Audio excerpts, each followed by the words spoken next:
and welcome to Freakin Friday. Today we're going to be looking at something really, really amazing. I've got to say, I was blown away when I was allowed to pop down there and do some interviews. So, sit back, enjoy the trailer, and I'm going to see you very, very soon.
Hi guys, how you doing? And welcome to another Freakin Friday. And today I'm here with Andy. Hi. And you're going to show us your fantastic new game, which is Freeblade. Yes. Well, tell us all about it. Well, in Freeblade, you take command of an Imperial Knight. It's the first game where you've really been able to control this really cool new unit and faction from 40k. And you start off the game as a knight in an Imperial Knightly house. House Dracus, which is a house that we created specifically just for the game. At the beginning of the game, your house gets invaded by chaos, and the house is pretty much destroyed. And you're evacuated along with some of the Dark Angels that have come to help you. And then you decide to reinvent yourself as a Freeblade Knight. And at that point, you create your identity, you paint your knight, you join forces with the Dark Angels to go on a mission of revenge and honour.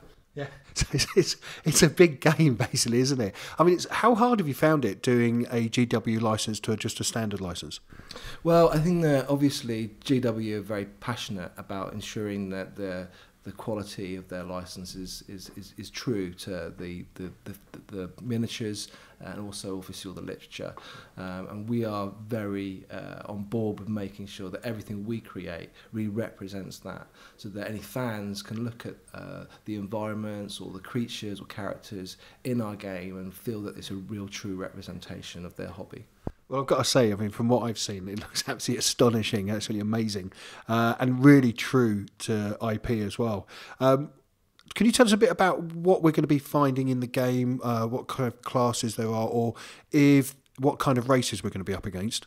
Yeah, so in the first kind of release of the game, we were up against Chaos initially, and then also you get to play against Orc factions, because everyone loves, orcs.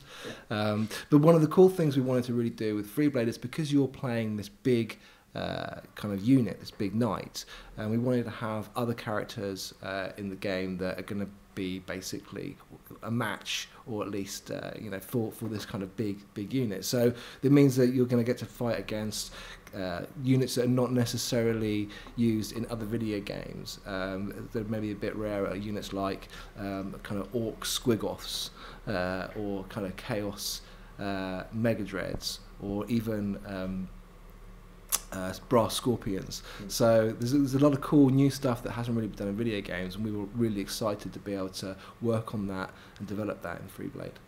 And this is free to download, so it can be played on like the iPhone. Is there any other devices it can be played on? Currently it's on iPhone and on iPad, but we wouldn't rule out bringing it to other devices in the future. And it's free to play. So what kind of things can we expect from extra content that will be coming? So we're really passionate about supporting the game. The first release is really just the tip of the iceberg for what we want to do. We're planning on updating the game every month with new content and new features. The first of the new content updates will be coming this month, later in December.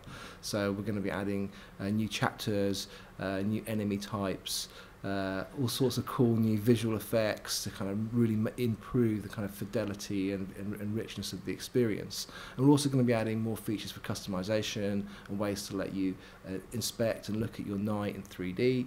And beyond that, all sorts of things we're going to be adding. We're going to be expanding the event system. Yeah, I mean, there's too much stuff for me to even remember. So let's talk about the events, because events are special parts of the game that we get to get involved in. So, well, every day we create a new mission, and players that have progressed far enough in the single player campaign can participate in that event to try and become top of the leaderboards. Depending on every day where you finish in the leaderboards, you're going to get a different prize or reward. That's pretty good.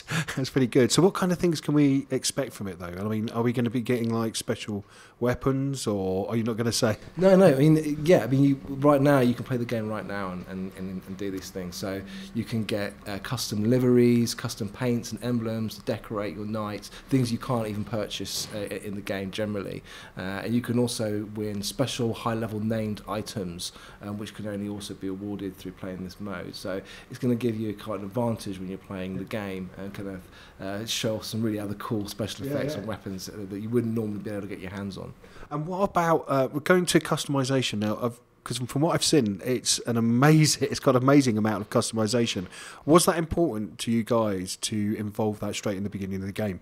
Yeah, well, we actually spent a lot of time building that system. We knew that the thing that fans love the most is decorating their own knights, bringing their own individual style to the miniatures. That's really, a key part of the hobby.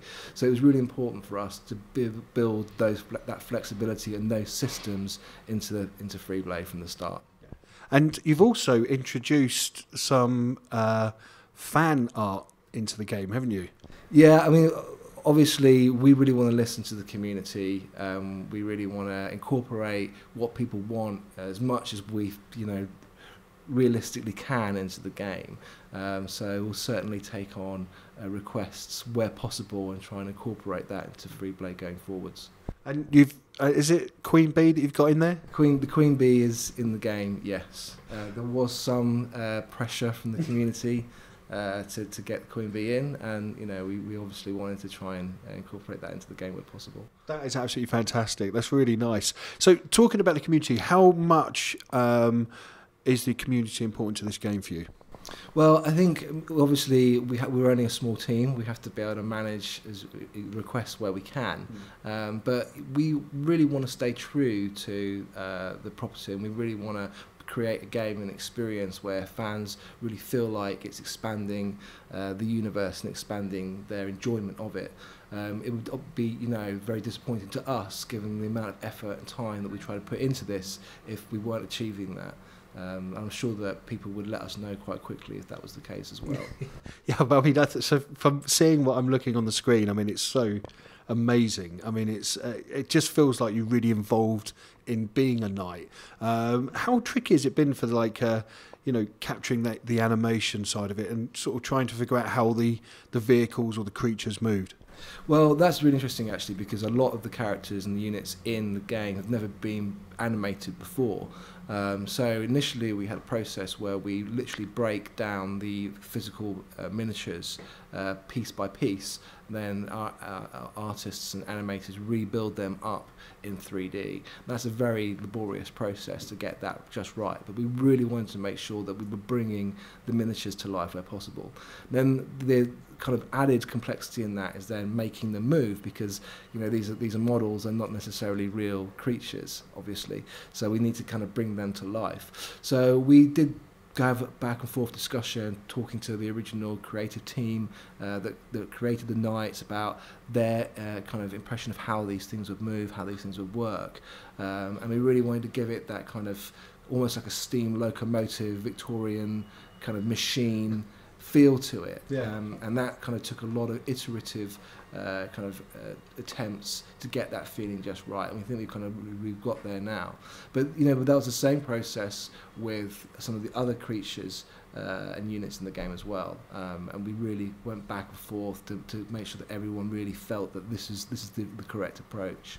Well, I've got to say, just watching the move, I mean, it's just phenomenal.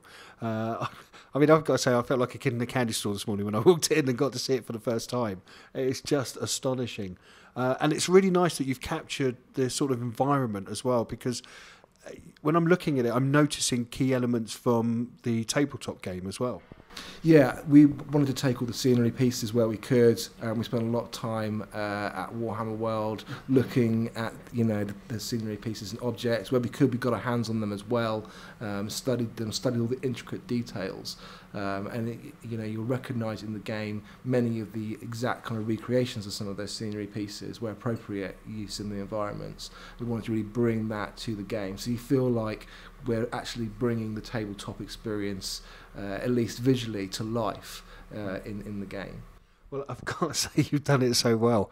And so just to put a little final point on this, is there any things you want to throw in there, like tell us about that are coming up in the near future, or is there any things that you can tell us about the game that we haven't even found yet, like little tidbits and little tips maybe that you can tell us about the game?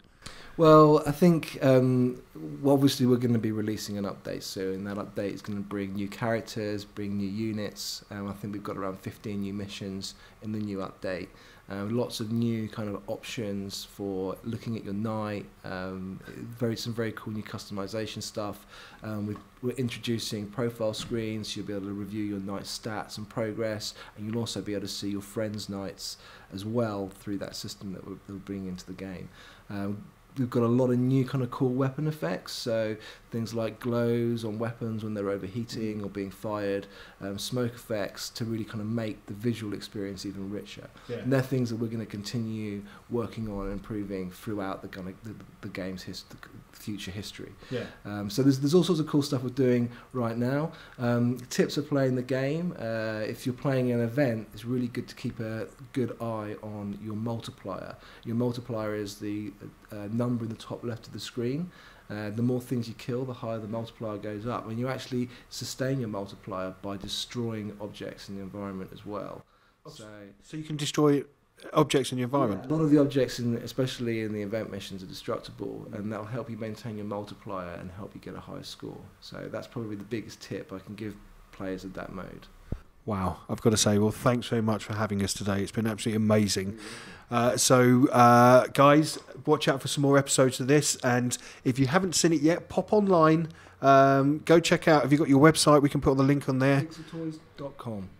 There you go, pixeltoys.com. And also pop into iTunes. If you haven't got the game, it's free to play. Yeah, totally free to download. Totally free to download, guys. So I'll see you very soon. You take care.